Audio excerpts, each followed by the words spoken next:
नमस्कार। समय संवाद में आपका स्वागत है। मैं हूं सर्वेश कुमार सिंह। बिहार में जातिगत गणना के आंकड़े आ गए और पूरे देश में आज ये चर्चा का विषय बना हुआ है।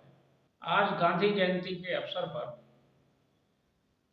बिहार सरकार ने जातिगत गणना के आंकड़े जारी कर दिए और सरकार की तरफ से कहा गया है, मुख्यमंत्री नीतीश कुमार ने ही ट्वीट करके जानकारी दी है कि 2 जून को विधानमंडल में ये सर्वसम्मति से फैसला लिया गया था। सभी 9 दलों ने सहमति जताई थी कि बिहार में जातिगत गणना कराई जाए। बिहार सरकार ने 2 जून को सर्वसम्मति से विधानसभा में ये निर्णय लिया था कि जातिगत गणना कराई जाए और आज 2 अक्टूबर को इसके परिणाम जारी कर दिए गए। यानी कि मात्र 4 महीने में 13 करोड़ आबादी की गणना कर ली गई।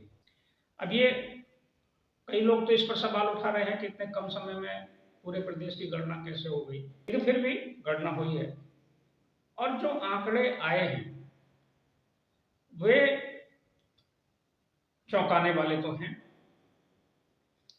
और उसमें जो महत्वपूर्ण बात है वह यह है कि ओबीसी जातियों में जो अति पिछड़ी जातियां हैं, पिछड़ों में भी अति पिछड़ों की संख्या सबसे ज्यादा है। ये बात अभी तक सामने नहीं आई थी, लेकिन बिहार की जातिगत गणना ने ये बात सामने रख दी।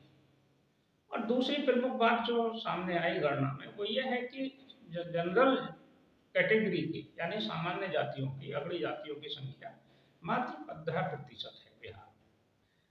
अब जो ये जातिगत गणना के आंकड़े जारी हुए, इसके बाद बिहार ही नहीं पूरे भारत की राजनीति की दिशा संभवतः प्रभावित होगी या दिशा बदलेगी। एक दौर था 1990 से और 2000 के बीच का। इस दौर में जब मंडल कमीशन की रिपोर्ट लागू हुई थी तो प्रधानमंत्री वीपी सिंह ने एक निर्णय लिया था मंडल आयोग की रिपोर्ट लागू करने का। उसके बाद पूरे प्रदेश में बहुत तेजी से घटनाक्रम हुए थे। सवर्णों में नाराजगी थी, छात्रों के आंदोलन हुए थे, ओबीसी ने भी रिएक्ट किया था, लेकिन वो लागू हुई और उससे राजनीति की दिशा बदली। ये वही समय था जब देश की राजनीति में पिछड़े की राजनीति करने वाले और पिछड़े समाज से आने वाले उत्तर प्रदेश में मुलायम सिंह यादव और बिहार में लालू यादव और नीतीश कुमार का उद्भव हुआ। यानी कि जब अगड़े पिछड़े की राजनीति हुई, मंडल कमीशन की राजनीति हुई, तब फिर लाभ पिछड़ों को मिला। अब वही दौर फिर से आने वाला है, क्योंकि मांग तो पूरे देश में पहले से चल रही है। नीतीश कुमार ने एक निर्णय तो लेकर चर्चा तो शुरू कर दी।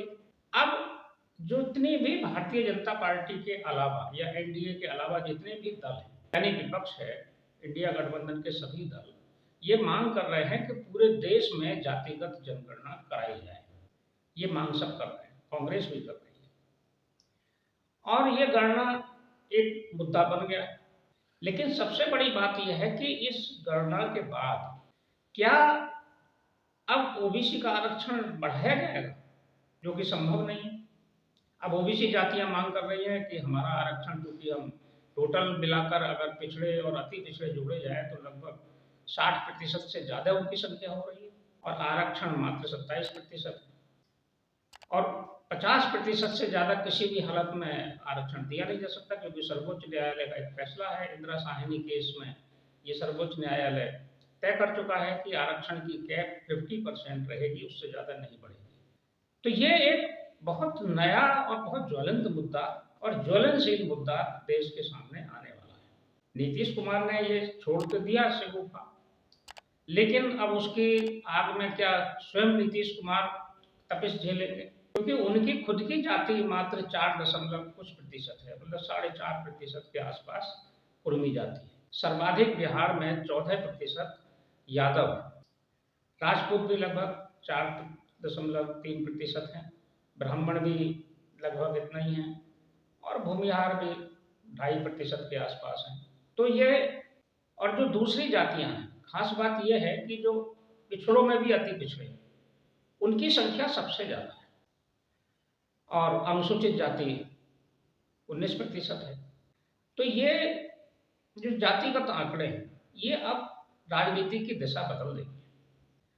इसका लाभ सीधे सीधे अब बिहार में तो राष्ट्रीय जनता दल को मिलेगा, नुकसान खुद नीतीश कुमार को ही उठाना पड़ेगा और भारतीय जनता पार्टी को भी अपनी रणनीति बदलनी पड़ेगी। अब भारतीय जनता पार्टी अपनी रणनीति बदलकर बिहार में क्या पूरे देश में एक बार फिर से हिंदुत्व के मुद्दे पर लौटेगी, क्योंकि 80% बिहार में भी गणना आई है, उसमें 80% हिंदू आबादी है लगभग। तो बिहार की गणना ने एक बहुत बड़ा ज्वलंत मुद्दा खड़ा किया है। राजनीतिक दलों को अपने समीकरण फिर से देखने पड़ेंगे, फिर से अपनी रणनीति बनानी पड़ेगी और इस रणनीति से जो है वो किसको क्या परिणाम होगा ये तो समय ही बताएगा। लेकिन आने वाला समय हो सकता है आंदोलनों का हो और विरोध प्रदर्शनों का सामना देश को एक बार फिर करना पड़े, तो कोई आश्चर्य नहीं होगा। समय संवाद में आज बस इतना ही, कल फिर मिलेंगे किसी एक खास मुद्दे के साथ। तब तक के लिए मैं सर्वेश कुमार सिंह आपसे विदा लेता हूँ। नमस्कार।